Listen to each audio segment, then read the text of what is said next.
All right.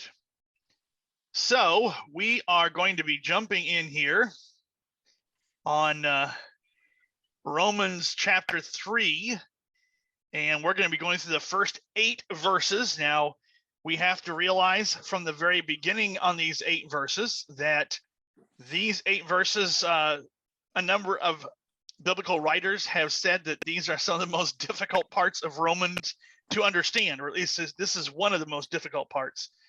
And so I'm going to read these 8 verses from the New American Standard Bible, and then I'm going to ask if anybody else has a different translation. It'd be nice to hear some different translations and how these verses are dealt with by those translators. But the New American Standard Bible says, "Then what advantage has the Jew? Or what is the benefit of circumcision? Great in every respect. First of all, that they were entrusted with the oracles of God. What then? If some did not believe, their unbelief will not nullify the faithfulness of God, will it? May it never be. Rather, let God be found true, though every man be found a liar, as it is written, that you may be justified in your words and prevail when you are judged. But if our unrighteousness demonstrates the righteousness of God, what shall we say? The God who inflicts wrath is not unrighteous, is he? I am speaking in human terms. May it never be. For otherwise, how will God judge the world? But if through my lie the truth of God abounded to his glory, why am I also still being judged as a sinner? And why not say, as we are slanderously reported, and as some claim that we say, let us do evil that good may come? Their condemnation is just." All right. Who has a different translation other than the NASB that they could share here to help us get a different perspective? I have the New King James, if you want to read that one. Sure, go ahead. It said, "What advantage then has the Jew, or what is the profit of circumcision? Much in every way, chiefly because to them were committed the oracles of God. For what if some did not believe? Will their unbelief make the faithfulness of God without effect? Certainly not. Indeed, let God be true, but every man a liar, as it is written, that you may be justified in your words and may overcome when you are judged. But if our unrighteousness demonstrates the righteousness of God, what shall we say? Is God unjust who inflicts wrath? I speak as a man. Certainly not. For then how will God judge the world? For if the truth of God has increased through my life to his glory, why am I also still judged as a sinner? And why not say, let us do evil that good may come, as we are slanderously reported, and as some affirm that we say their condemnation is just." Okay. Who has a different translation than either of these? I'm using a Student's Life Application Bible Study Bible. This is actually Lori's Bible when she went to the Maine Academy at the Maine in Maine. Okay. But okay. Yeah. Then what's the advantage of being a Jew? Is there any value in the ceremony of circumcision? Yes, there are great benefits. First of all, the Jews were entrusted with the whole revelation of God. True, some of them were unfaithful, but just because they were unfaithful does not mean God will be unfaithful. Of course not. Even if everyone else is a liar, God is true. As the scriptures say about him, you will be proved right in what you say, and you will win your case in court. But some might say our sinfulness serves a good purpose, for it helps people see how righteous God is. Isn't it unfair then for him to punish us This is merely a human point of view. Of course not. If God were not entirely fair, how would he be qualified to judge the world? But someone might still argue, how can God condemn me as a sinner if my dishonesty highlights his truthfulness and brings him more glory? And some people even slander us by claiming that we say, the more we sin, the better it is. And those who say such things deserve to be condemned. All right, that was neat. That was some good perspectives in that translation. Right.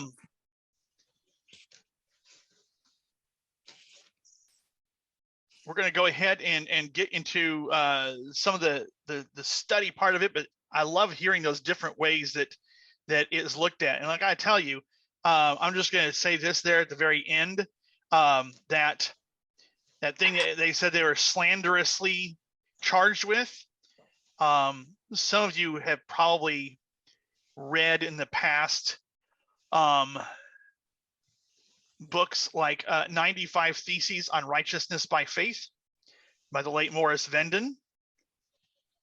I remember talking to a young woman years ago who had heard him do a number of sermons, and her take on it was that he was saying that you should be able to sin and love it. And I thought, she is missing what he's saying completely if she thought that. But this seems like the same thing Paul says there at the end that people are saying about them.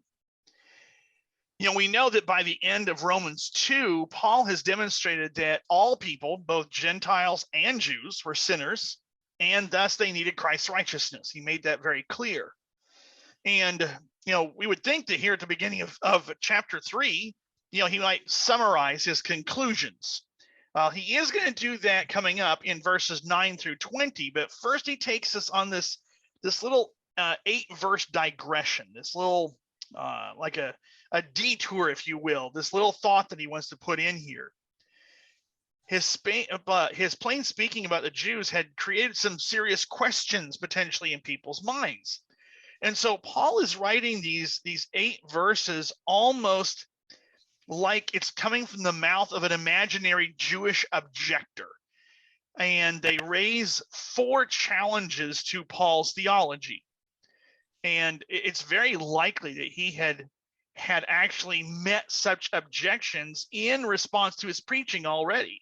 He had heard these, and so he knew kind of what the objections were. And, you know, we have to realize too that he may have even asked some himself. In these verses, in some ways, we almost have Paul the Pharisee debating Paul the Christian. And the debate itself is in Romans 3, 1 through 8. It kind of goes through these 4 cycles, 4 objections being presented, and then Paul providing 4 answers in return. And all the objections, they center on Jewish superiority in relation to God's faithfulness. Paul deals briefly with that topic in chapter 3 here, but he deals with it even more extensively as we will get to eventually in chapters 9 through 11. In chapter 3, he only has to deal with the issues to the extent that his opponents can't use them to set aside the forceful argument that he made in chapter 2. So he kind of only touches on some of these themes here, and he expounds on them later. And he does that in a way to try to take the Jewish readers that may hear this and go, man, I'm done. I'm not going to go on, and I'm not going to read this. He just touches on these a little bit to kind of keep them involved in reading the full explanation of his theology. The first argument that is raised is in Romans 3, verse 1. And, you know, the questioner kind of asks here in the light of chapter 2, well, if it's only, you know, being a Jew inwardly, not one outwardly, if the law really doesn't matter, if circumcision doesn't matter, then what advantage is there to being a Jew or being circumcised? It doesn't make sense. So then Paul answers the first part of that question in the second verse. Not so. He says basically, God continues to bless his people, but then he will deal with the second part of that more in actually the next chapter in Romans, and he'll deal with a lot there with Abraham, the father of the circumcised. Now, this question that is asked here, why does it matter?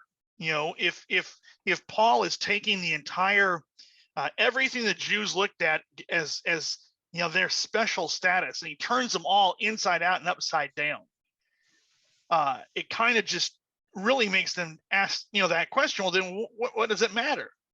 But that question is just as important for Christians now as it was for the Jews then. Like we talked about a little bit in last week's study, we kind of might ask it this way for us. So what advantage is there in being baptized or belonging to a church if those things don't save us? I know that's one of the arguments that sometimes I hear even now as a pastor, and I know that I talk with other pastors, and that question, well, can't I just be baptized into Jesus and never join a church? Why does that matter?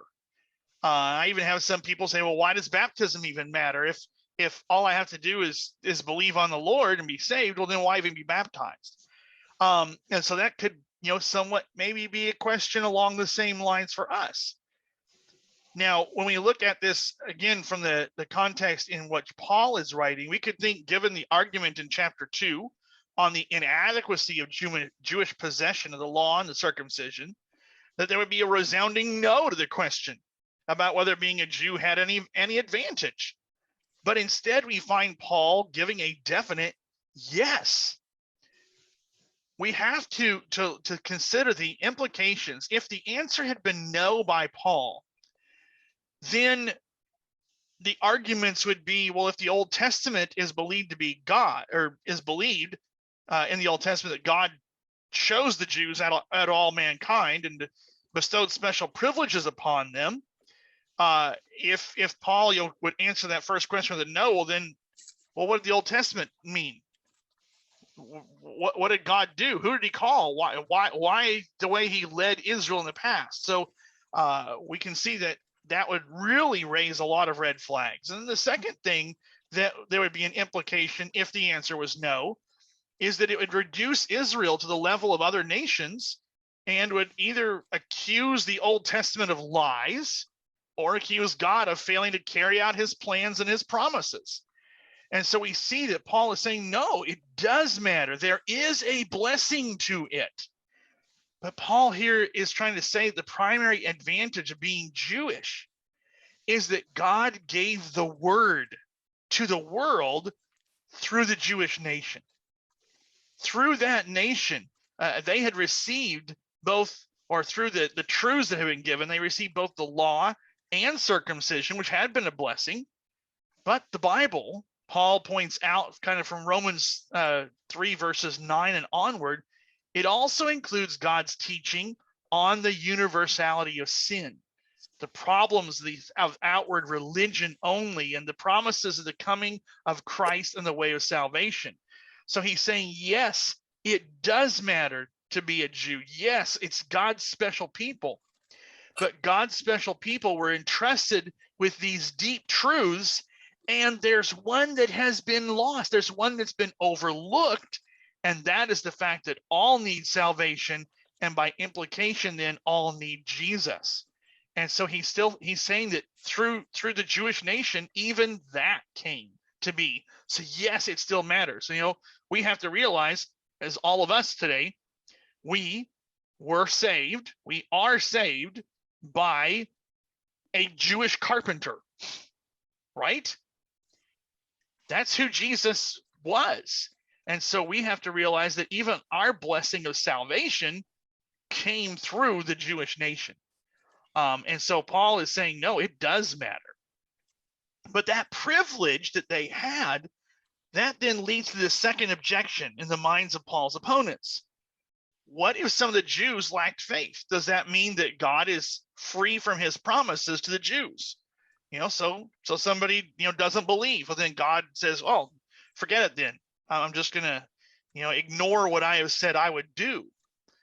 And in verse 4, he says very clearly, may it never be. Rather, let God be found true, though every man be found a liar. And then Paul cites here, he quotes here, part of Psalm 51, verse 4. Psalm 51, verse 4. And who would read that? Who would read Psalm 51, 4 for us?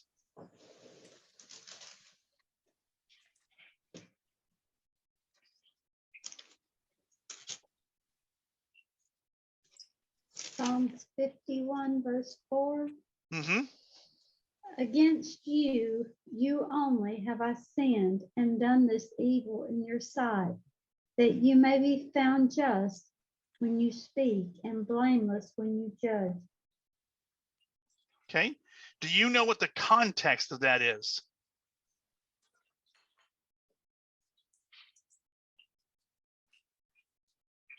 Well, first of all, Psalms 51 is David's confession for sin, isn't it?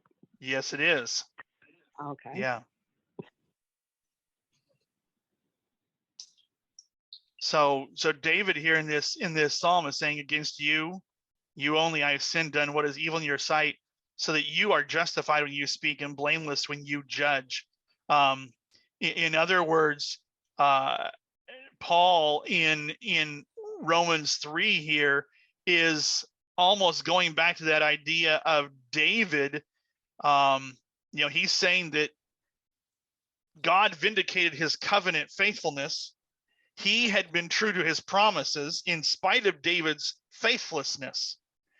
And so that conclusion sets that stage there. Well, that conclusion then answers that question for people to say, well, what if there are people who don't have faith? Does that mean that God doesn't keep his promises just because people don't believe, don't have faith in him? And so he's using this as an example, saying, well, David didn't have faith. He admitted that he did wrong, that he kind of lost sight of God and did what was evil, but God was still blameless in this. He was still justified in what he did. He was still faithful.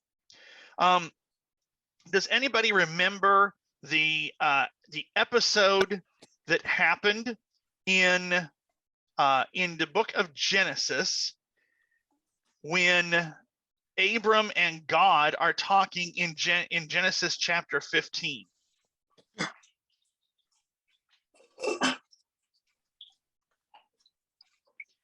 Do you remember the whole story there, the covenant that God made with Abram, where he had those offerings, he had those animals, and he cut them in two, and he placed them each piece on opposite each other.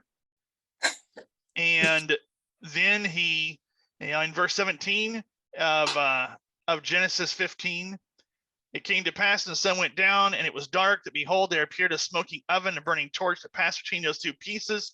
On the same day, the Lord made a covenant with Abram, saying, to your descendants, I have given this land from the river of Egypt to the great river Euphrates. And he goes on there about all the area that had been given to him. And now I know that this has been mentioned before in Sabbath schools and other places, but this was a covenantal act that was common at that time, where they would cut these animals apart and then walk in between the pieces, and both parties would walk in between there saying, well, I'm going to be faithful to my side and you're going to be faithful to what you've agreed to, therefore we have this covenant.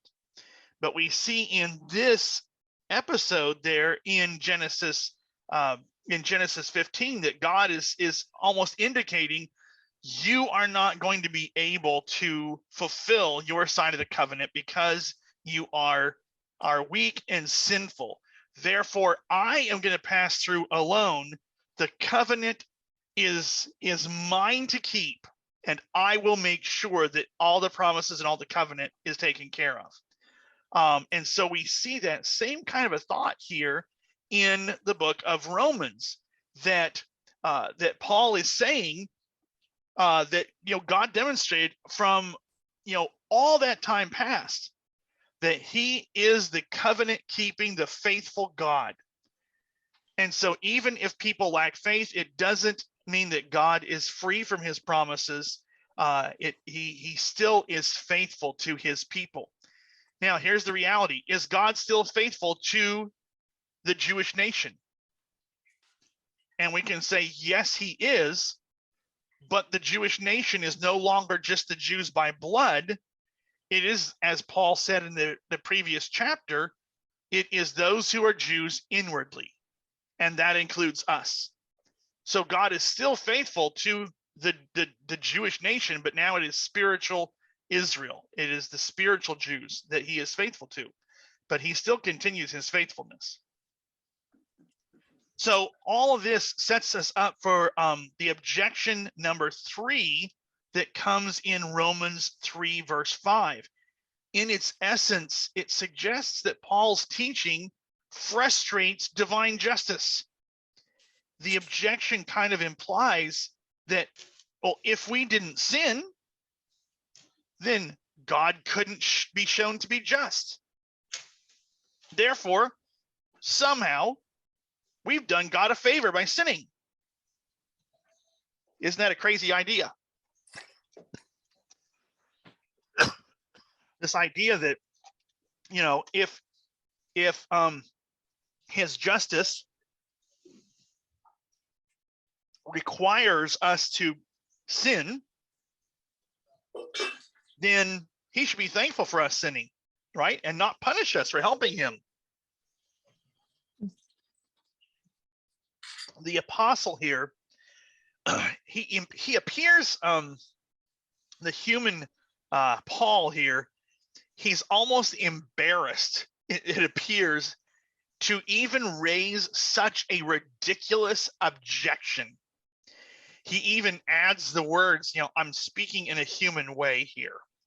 I'm speaking in humanity or something like that. And it's just interesting, that he would add that in there. That it's like, okay, this is a ridiculous argument, but this is what some people are saying, so I've got to deal with it. And people might think this because they don't understand this yet.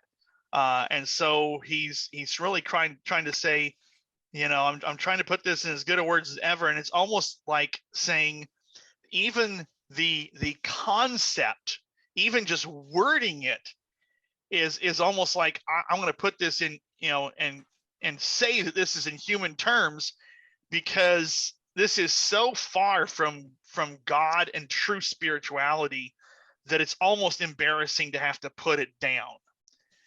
So while Paul may have been uncomfortable about the way he had to state such a foolish objection, he was more than bold in answering it. He's like, absolutely not in some translations, or may it never be. The very first phrase in verse 6 is where he's talking about this. May it never be, or that's just foolishness, or in the Message Bible it says, no, a most emphatic no. He's saying that's just not the way it works at all. And then Romans 3 verses 7 and 8, it brings us to the final objection.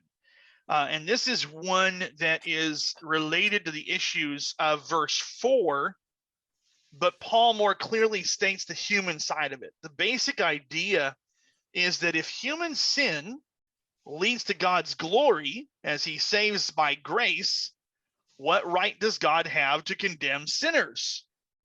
And it's kind of what you see being stated in verse 7. If through my lie the truth of God abounded to his glory, why am I also still being judged as a sinner? So he's asking that question in this.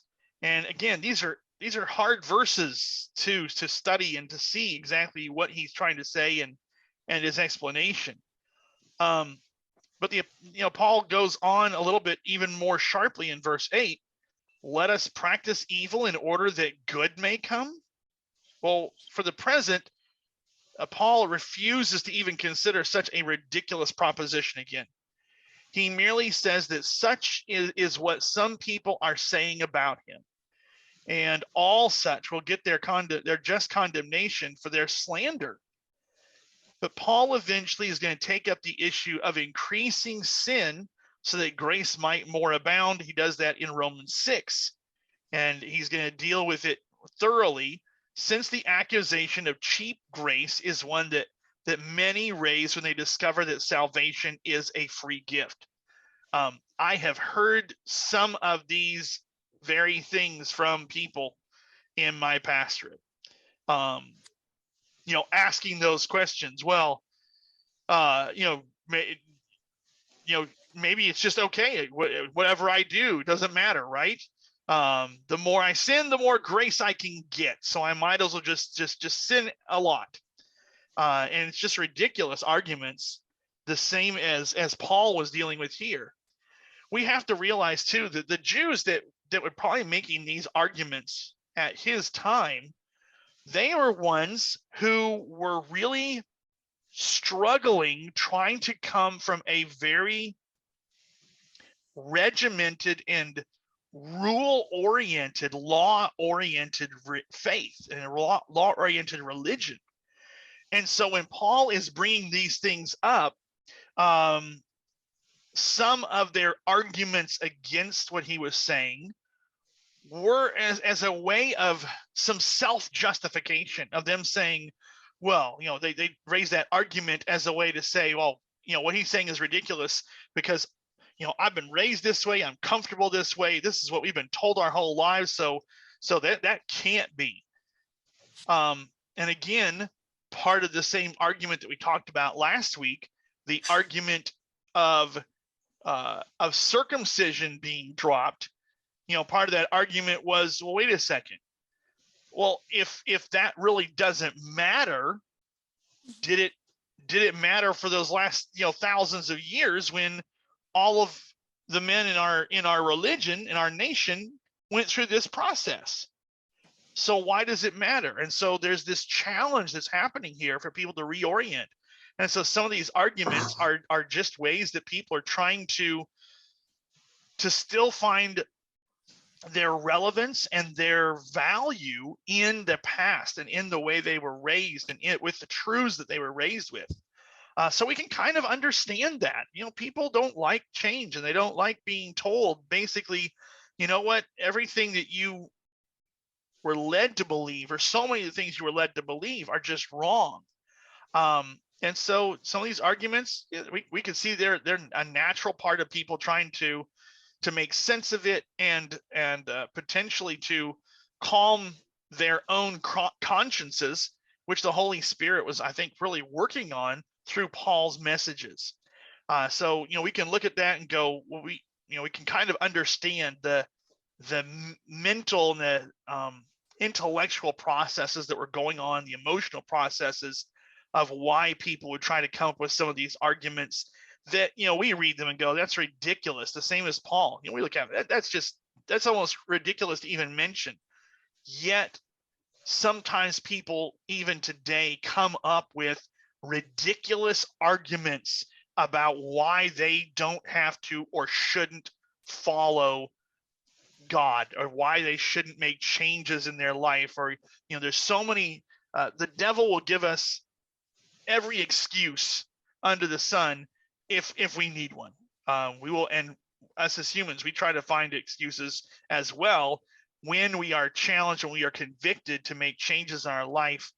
We'll try to justify just about anything. And so we can see here that's just part of human nature, the way that we are right now, and it's the way that they were at that time as well. All right, we're not going to go on from here because the next section we would deal with is like another 10 verses, and we can't get through that tonight. So are there any other thoughts on these verses, on this passage? What stuck out to you, or what other things have you read over the years about this passage that you can share with the group? Pastor. Yeah. I was thinking as everybody was reading the different versions of this and about what Paul's take was and maybe what the Jews' take was, maybe even our take today as Adventists about not wanting to change. But I think for me, part of Romans 3 says that, you know, you used to do all these things. And yes, it was important pre-Jesus, but post-Jesus, all that stuff changed. So circumcision is a choice that you can or cannot, but it's not a salvation, a salvation means. It's a personal means because Jesus did away with that. And about being a Jew or not being a Jew, I kept thinking back to Matthew's genealogy. And there were some key ladies in that genealogy that were not of the Jewish nation, but had they not been in that genealogy, Christ would not have come to us. Correct. So I think that through Jesus, we're all the spiritual Jews now. So there is no advantage on either side as long as we have Jesus. That's what I took out of it. Amen. Very good thoughts. Thank you so much for sharing that. Anybody else?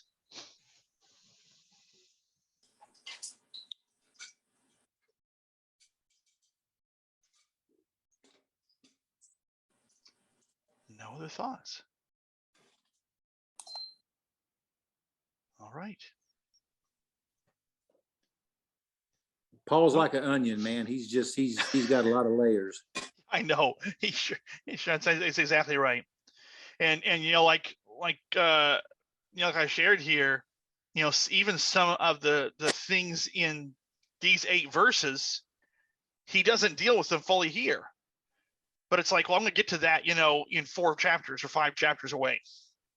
So it's like, okay, hang on to this. I'll get back to it. And so, yeah, it is quite a work of literature in its structure, but it's also very deep theologically.